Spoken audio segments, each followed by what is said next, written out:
$100 million leads. Final part, how paid ads scale your business. Imagine you've put in all the hard work. You've created a strong lead magnet, talked to people you know, started posting free content, and even learned how to reach strangers through cold outreach. Gradually, some leads are coming in, conversations are starting, and people are beginning to understand your offer.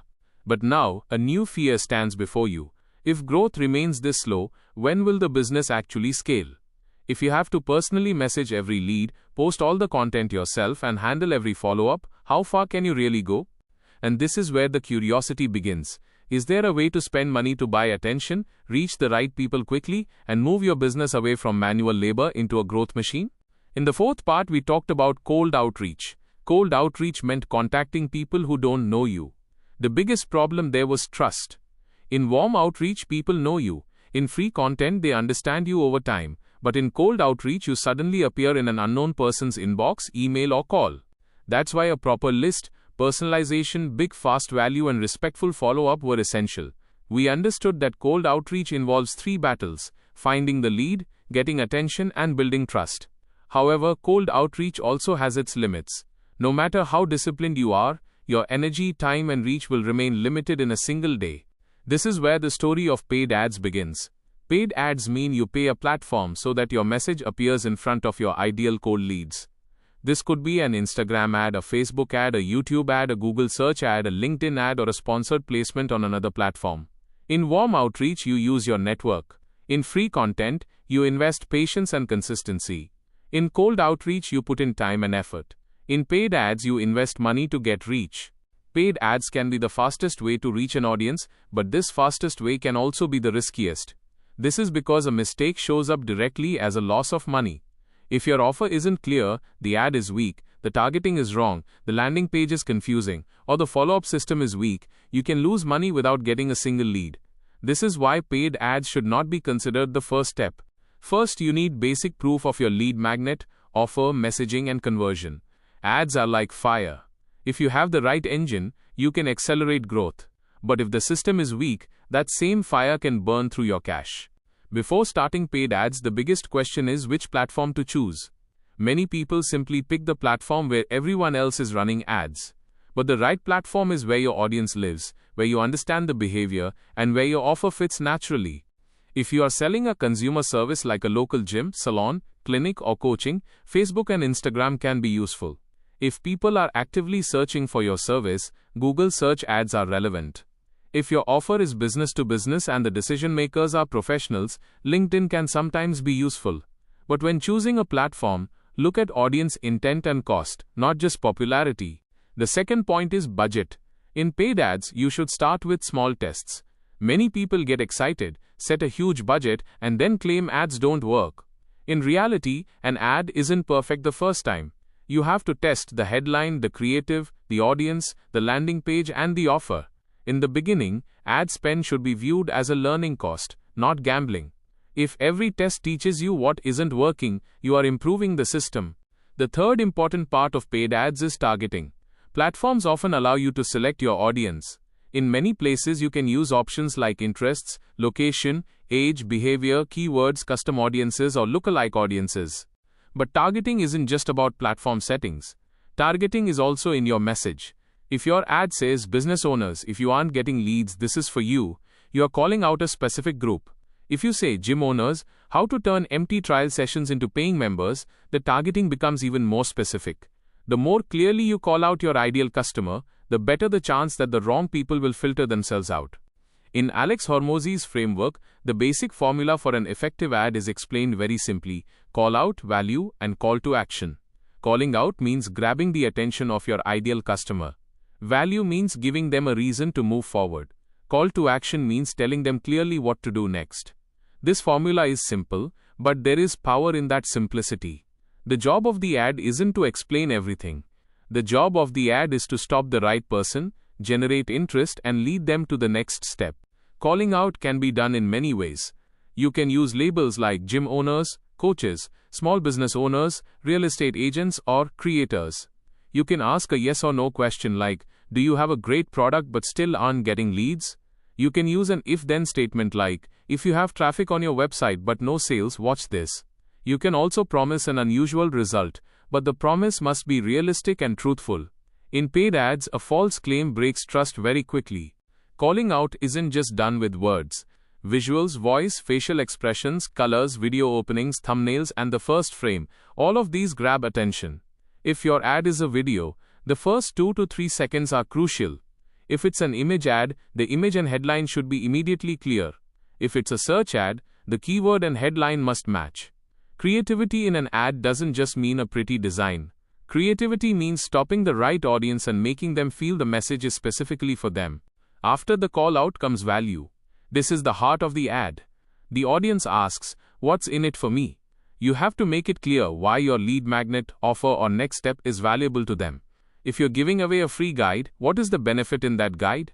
If you're offering a free audit, what clarity will the audit provide? If you're giving a demo, what will the user see? The clearer the value, the higher the chance of a click. But don't exaggerate the value. If you promise too much and deliver too little, you might get leads, but you won't build trust. Then comes the call to action. After seeing the ad, the audience should know exactly what to do. Download now, book a free call, get the checklist, watch the training, send us a message, apply now. The simpler the CTA, the easier the action. If you generate interest but the next step is unclear, the audience will move on. Online attention is very fragile. If you increase friction, you might lose the lead. The landing page is the next big part of paid ads. The ad only brings them to the door. The landing page provides the way inside. If you make a promise in the ad and show something else on the landing page, the user will get confused. The landing page should be simple. The headline should be clear, the value obvious, proof is helpful, the form should be short, and the CTA should be prominent. Too much text, too many links, and too many distractions can lower conversion. The goal of a landing page is to get one single action. In 2013, Alex sent cold emails to over 40 gyms to gain experience in the gym industry. A gym owner named Sam replied and helped as a mentor. Alex wanted to try Facebook ads. Sam was hesitant because his previous experiences hadn't been good. Then he gave Alex $1,000 for ad spend.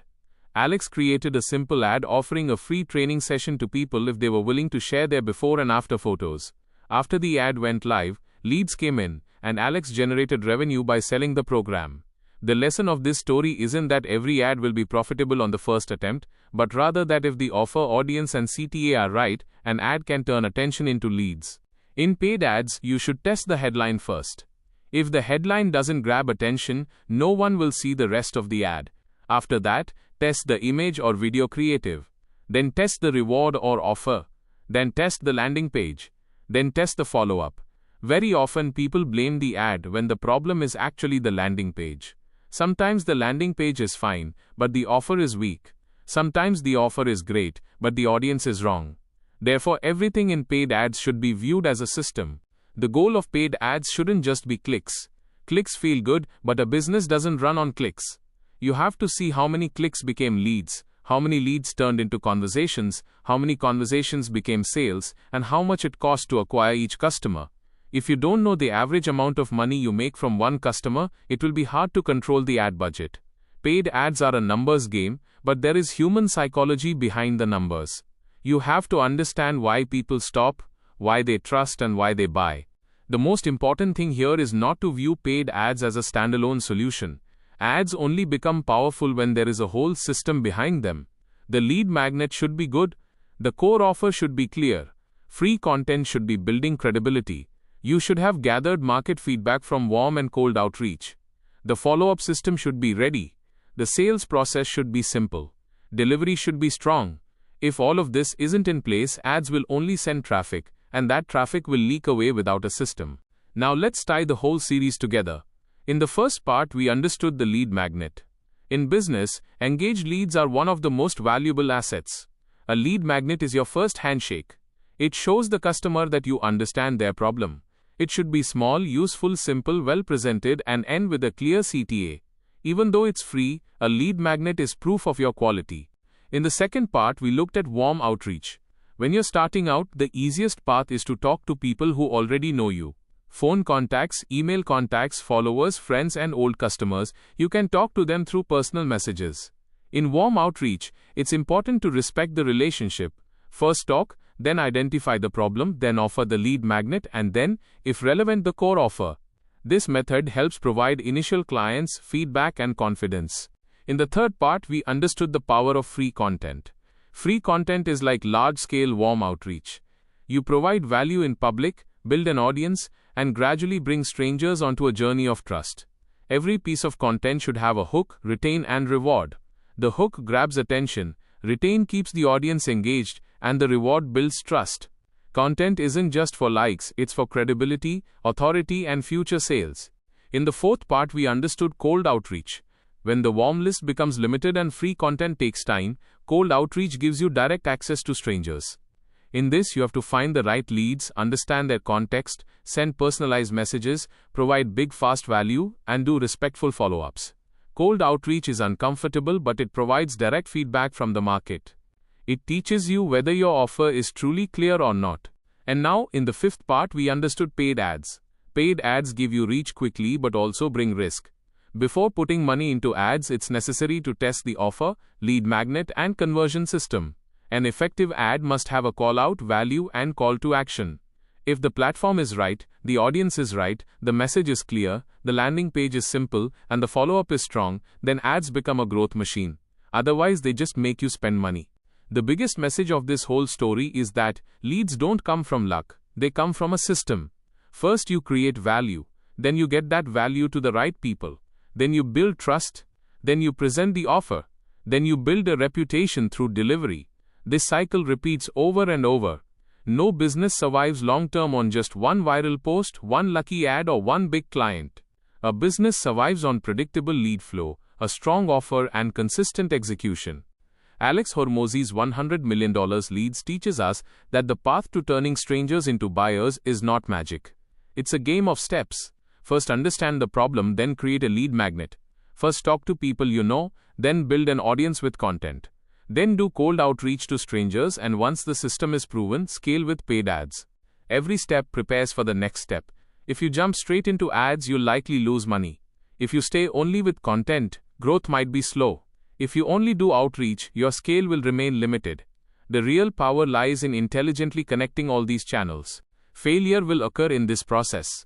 Some messages won't get a reply. Some posts won't work. Some ads will fail. Some offers will be rejected. But failure isn't final. It's feedback. If the headline isn't working, change it. If the lead magnet is weak, improve it. If the offer isn't clear, simplify it. If the audience is wrong, change the targeting. If the landing page isn't converting, reduce the friction. The entrepreneur who doesn't stop learning is the one whose lead generation gradually becomes stronger. Making money isn't just about having a big idea. Money comes when you understand a market problem, provide a valuable solution, and reach the right people repeatedly. This requires hard work, commitment, patience, and skill. But most of all, it requires consistency. Connecting with new leads every day, providing value every day, improving your message every day, and understanding the market every day. This is the work that looks boring from the outside but makes the business strong from the inside. If you are a content creator, don't make your content just a tool for views. Connect it to a lead magnet, trust, and a directional offer. If you are an influencer, don't just count followers, build engaged leads. If you are an entrepreneur, don't just build a product, build a customer acquisition system. Because without leads, an offer is left alone, and without an offer, leads remain incomplete. Growth comes when the two meet. Finally, understand the entire lesson of this series in one line. Earn attention through value, build a relationship through trust, bring in the sale with a clear offer, and build a reputation through delivery. This is the path to turning a stranger into a lead into a customer, and a customer into a long-term business asset. There are no guarantees in business, but having a system increases your chances. And when you consistently apply the right system, one day that same audience, those same leads, and those same offers become the greatest strength of your business. If this video has taught you something new, or if you feel this information should reach more people, don't forget to like and share the video. Your small share can become valuable and useful information for someone else. If you have any questions related to this topic, or if you would like to share your opinion with us, be sure to write in the comment box. We read every question and suggestion from you, because your feedback inspires us to create better content. And if you want to keep receiving such interesting and reliable information about business, the economy, and the world in the future, then don't forget to subscribe to our channel GRT Business and also press the bell icon so that you get notifications of every new video directly. At GRT Business, we always strive to provide you with accurate, balanced, and reliable information. Our news and analysis are prepared based on information obtained from various news agencies, public sources, and public opinion. We make every effort to verify and validate each fact as much as possible, but in case of any possible error or dispute, the responsibility lies with the respective sources. Our only aim is to present you with a correct and trustworthy perspective so that you can understand any topic better.